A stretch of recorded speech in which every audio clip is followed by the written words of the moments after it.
പത്തനംതിട്ടയിൽ ദളിത് കുടുംബത്തിന് നേരെ പോലീസ് അതിക്രമം എന്ന പരാതിയിൽ നടപടി. ആരോപണ വിധേയരായ ഉദ്യോഗസ്ഥരെ ജില്ലാ പോലീസ് ആസ്ഥാനത്തേക്ക് സ്ഥലം മാറ്റി. കല്യാണത്തിൽ പങ്കെടുത്ത് മടങ്ങിയ കുടുംബത്തെ പോലീസ് അകാരണമായി മർദ്ദിച്ചു എന്നാണ് പരാതി. രാത്രി 11 മണിയോടെയാണ് അടൂരിൽ കല്യാണ ചടങ്ങിൽ പങ്കെടുത്തു മടങ്ങിയ കുടുംബത്തെ പോലീസ് മർദ്ദിച്ചത്. കോട്ടയം സ്വദേശികളായ ശ്രീജിത്തിനും ഭാര്യ സിത്താരയ്ക്കുമാണ് മർദ്ദനമേറ്റത്. മർദ്ദനം വ്യക്തമായ കാരണമില്ലാതെയെന്നാണ് കുടുംബത്തിന്റെ ആരോപണം. അവിടെ സൈഡിൽ ചേർന്ന് നിൽക്കുകയായിരുന്നു. ഇവർ വണ്ടിയിൽ നിന്ന് ഇറങ്ങി വന്ന് അന്നേരം അങ്ങ് അടിച്ച് എഴുന്നേറ്റ് പിടിച്ച് അപ്പോഴത്തേക്കിന് അവിടെ ഒരുത്തിനായിട്ട് അടിച്ച് അവള് പാവാട തട്ടി അവനെയും കൊണ്ട് വീണ്. പത്തനംതിട്ട ഡിവൈഎസ്പി നന്ദകുമാർ ജനറൽ ആശുപത്രിയിലെത്തി കുടുംബത്തിന്റെ മൊഴിയെടുത്തു. സിത്താരയുടെ പരാതിയിൽ എഫ്ഐആർ രജിസ്റ്റർ ചെയ്താണ് അന്വേഷണം ആരംഭിച്ചിരിക്കുന്നത്.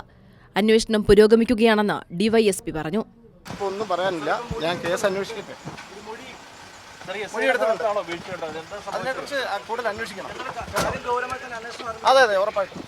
കോന്നി എംഎൽഎ കെ ജിനേഷ് കുമാർ ആശുപത്രിയിൽ ചികിത്സയിൽ കഴിയുന്ന പരുക്കേറ്റവരെ സന്ദർശിച്ചു. കൈരളി ന്യൂസ്, പത്തനംതിട്ട.